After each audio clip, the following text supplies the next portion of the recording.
ரொம்ப நாளுக்கு அப்புறம் ஒரு தாஞ்சூர் பெயிண்டிங் வீடியோ தான் வந்துட்டு பார்க்க போறீங்க.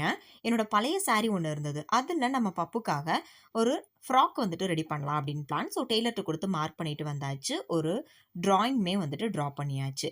அவங்களோட ஜுவல்லரி பார்ட்டு, அந்த ட்ரெஸ்ஸோட பார்டர் இதெல்லாத்துக்குமே கோல்டன் எல்லோ கலர் குடுத்துட்டு, ஃபேஸ் கை காலுக்கெல்லாம் ஃப்ளஷ் டின் கலர் குடுத்துட்டு, blue colour, pink colour dress மாதிரி வந்துட்டு ரெடி பண்ணியிருக்கேன். தென் தாமரப்பூல உட்காந்துருக்கிற மாதிரி ரெடி பண்ணியிருக்கு. ஸோ லைட் பிங்க் கலர் வந்துட்டு தாமரப்பூக்கு குடுத்தாச்சு. இப்ப கண்ணு வந்து ட்ரா பண்ணிட்டு இருக்கேன் பாருங்க. முடிஞ்ச அளவுக்கு எல்லாத்துக்குமே வந்து ஷேடிங் குடுத்துட்டு, தென் அட் லாஸ்ட் இது வந்து கம்ப்ளீட் பண்றது எப்படி அப்படின்னு பார்த்தீங்கன்னா, ஆரி ஒர்க்க வந்து குடுத்து கம்ப்ளீட் பண்ணலாம் அப்படின்ற பிளான் பண்ணியிருக்கேன். இப்போதைக்கு நான் பெயிண்ட் மட்டும் பண்ணி வந்து நான் உங்களுக்கு வீடியோவா காமிச்சிருக்கேன். ஆரி ஒர்க் பண்ணதுக்கு அப்புறமா இது எப்படி இருக்கு அப்படின்றத நான் காமிக்கிறேன். இன்னுமே ஸ்டிச் பண்ணல. கையில பார்டர்லயுமே வந்துட்டு நான் டிசைன் பண்ணணும் அப்படின்னு எடுத்து வச்சிருக்கேன். ஸோ அதையுமே வந்துட்டு நெக்ஸ்ட் வீடியோல காமிக்கிறேன். ஸோ இந்த பெயிண்டிங் எப்படி இருக்கு அப்படின்னு கண்டிப்பா கமெண்ட் பண்ணுங்க. Thank you.